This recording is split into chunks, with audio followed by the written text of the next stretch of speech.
Dans ce magazine, nous partagerons la passion des arts du cirque avec des artistes nombreux à se réunir à l'Extrême Jonglerie. C'est à Marseille et c'est un lieu connu au-delà de nos frontières. Nous rencontrerons également un jeune couple d'agriculteurs qui vient de se lancer un sacré défi, mettre en place une forêt entièrement comestible. Si, c'est possible. Mais avant de revenir en détail sur l'ensemble de ces reportages, découvrons cette belle initiative dans l'Orne. Un garage itinérant vient en aide aux automobilistes à faible revenu. Andy et sa Twingo ont exactement le même âge, 23 ans. Et ce matin, à l'heure de partir au travail, la petite auto présente d'importants signes de fatigue. C'est la maladie sur ces voitures-là et voilà, c'est juste à changer les bougies, l'hiver arrive, ça casse souvent. Johnny est le mécanicien du Mécanomade. Il sillonne le bocage pour aider des personnes comme ce jeune homme qui n'ont pas les moyens de faire réparer leur voiture. C'est énormément de chance pour moi parce que la voiture, c'est vrai que j'en ai beaucoup besoin pour le travail, pour tous les déplacements professionnels et personnels. Et le fait qu'elle ne démarre pas, c'est vrai que c'était un très gros souci pour l'emploi. On a récupéré une Twingo qu'une grand-mère nous a donnée et on la démonte pour les pièces. D'accord. Bon, alors je vais t'avoir les pièces comme ça. Priorité aux pièces d'occasion pour qu'au final, la facture soit la plus faible possible. Johnny a récemment changé une courroie de distribution pour 130 €, main-d'œuvre comprise, alors que dans un garage classique, le prix aurait été multiplié par 6. C'est vraiment pour aider les gens, c'est pas pour y remettre une facture par au-dessus. C'est vraiment. Moi je vous dis, les factures, il faut que ça fasse vraiment le minimum. Si je peux mettre de la pièce d'occasion, je mets de la pièce d'occasion, c'est plus gratifiant quoi, plus que de faire des factures à je sais pas combien. L'association L'Étape a diagnostiqué ce besoin au travers des aides financières régulièrement demandées pour procéder à des réparations mécaniques. Dans le budget des ménages, le transport est aujourd'hui le deuxième poste de dépense. On n'est pas en concurrence et on ne veut pas être en concurrence avec les garages classiques, c'est vraiment un service complémentaire et on renvoie vers eux de toute façon quand on ne peut pas faire les réparations, parce qu'il y a des choses qu'on ne peut pas faire. Et le besoin, oui, il avait été bien pressenti et il se confirme. La pièce défectueuse réparée, Johnny va revenir très rapidement pour relancer ce vieux taco qui va pouvoir encore rendre bien des services. Cette autre belle idée pour aider des jeunes à financer leur permis de conduire, le permis citoyen. Au-delà d'une bourse, ce système encourage le bénévolat au profit d'associations. Illustration à Gravelines. Célia est lycéenne et accessoirement triathlète à Gravelines.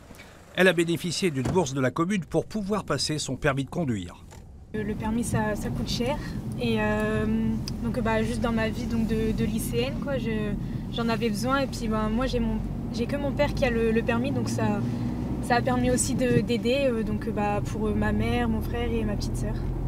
Attention à bien observer, à bien analyser ce que tu vois. En contrepartie, Célia s'est engagée à travailler 80 heures bénévolement pour une association de la ville. Dans son cas, elle a opté pour son club de Gravelines Triathlon. Concilier les cours, les 80 heures, c'était pas évident, mais ça a été, c'était bien. Le coup de pouce qui est donné au travers de la mairie les motive et les incite forcément à pouvoir se financer le permis de conduire.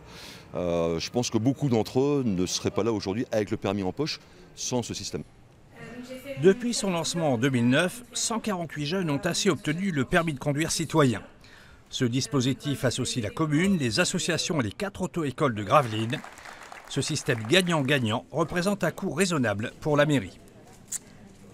C'est entre 15 et 20 000 € par an pour la commune de Gravelines. Mais par rapport à l'apport aussi associatif, des nouvelles idées dans les associations, il y a aussi un rendu, il y a un retour pour la collectivité, pour le citoyen. Et bon, ça, c'est tout à fait positif. Une nouvelle promotion a signé des conventions pour 2018. Le taux de réussite des lauréats au premier examen de conduite, 80%, est nettement supérieur à la moyenne nationale. Savez-vous qu'une forêt peut être entièrement comestible? C'est le projet d'un couple de jeunes agriculteurs. Ensemble, ils créent ce que l'on appelle une forêt-jardin. L'idée est de faire pousser des espèces d'arbres et de plantes que l'on peut entièrement consommer. Rencontre dans l'Orne. Là, on a noisetier, prunes, poires, pommes, pêche. Au total, Thérèse et Yannick vont planter ici 350 arbres et arbustes et plus de 1500 plantes couvrantes, fraisiers, vignes, tubercules et même champignons. Dans cette forêt, tout sera comestible, de la cime au sol. Il y a des systèmes de forêt-jardin qui ont plusieurs milliers d'années, en Afrique du Nord notamment, et en Asie mineure. Et ça a été repopularisé par la permaculture. Thérèse et Yannick ont déjà créé une forêt-jardin au Sénégal lorsqu'ils travaillaient pour une ONG. Ici, la difficulté est de concevoir un système en palier qui permette à chaque plante d'être irriguée par l'eau de pluie, sans l'aide de l'homme. On va creuser des rigoles qui sont exactement comme des gouttières d'une 60aine de centimètres de profondeur, qui vont stopper l'eau et la forcer à s'infiltrer. Cette forêt autonome sera alors tellement productive que tout ne pourra pas être récolté. À certains moments de l'année, notamment à la fin de l'été, quand il y aura une surproduction des pommiers, du verger de pommes à cidre, une grosse partie sera donnée en nourriture aux cochons. La nature ne perd rien, jamais. Les fruits seront ensuite transformés par Thérèse en confiture, gelée, sirop. Grâce à cette forêt-jardin, le couple espère pouvoir vivre pleinement de son activité, autant militante que professionnelle. Et l'idée, c'est que qu'on puisse aussi, pour la génération qui vient, on puisse donner des clés, des solutions, et que nous, on expérimente tout ça. Donc l'écologie est vraiment une des valeurs importantes de notre entreprise. Pour finaliser leur projet, nos jeunes agriculteurs ont besoin de 8 000 €. Ils ont lancé un appel aux dons sur Internet. Pour refermer cette édition, unissons-nous aux Arts du Cirque à Marseille. Un lieu connu et reconnu par des artistes du monde entier invite le plus grand nombre à apprendre les subtilités du jonglage ou du cerceau. Une lumière sur la plaine. Difficile de ne pas être attiré tel un papillon de nuit. Depuis 20 ans, cette grande vitrine offre une scène sur la rue pour une passion, celle du cirque. On vient depuis des générations de circassiens. Un lieu discret dans ce quartier de la Plaine, mais au rayonnement international. Il y a vraiment tout un réseau artistique autour de cette association d'anciens, d'artistes aussi qui viennent un petit peu de partout en France et dans le monde, parce qu'on accueille aussi des artistes en résidence. Donc ça peut être des artistes marseillais, des artistes français, européens. Simplicité et ouverture, c'est le secret de ce lieu atypique. Chacun participe bénévolement à son entretien. Extrême Jonglerie, c'est l'affaire de tous. La mission qu'on s'impose, c'est de promouvoir la pratique des arts du cirque pour tout le monde. Donc que ce soit accessible à un maximum de gens. Et donc ça repose à la fois sur une équipe qui fait tourner la salle, donc des bénévoles, mais aussi évidemment sur les gens qui viennent pratiquer et sur leur bon vouloir pour s'aider les uns les autres, pour échanger lors des ateliers qui sont assez informels la plupart du temps.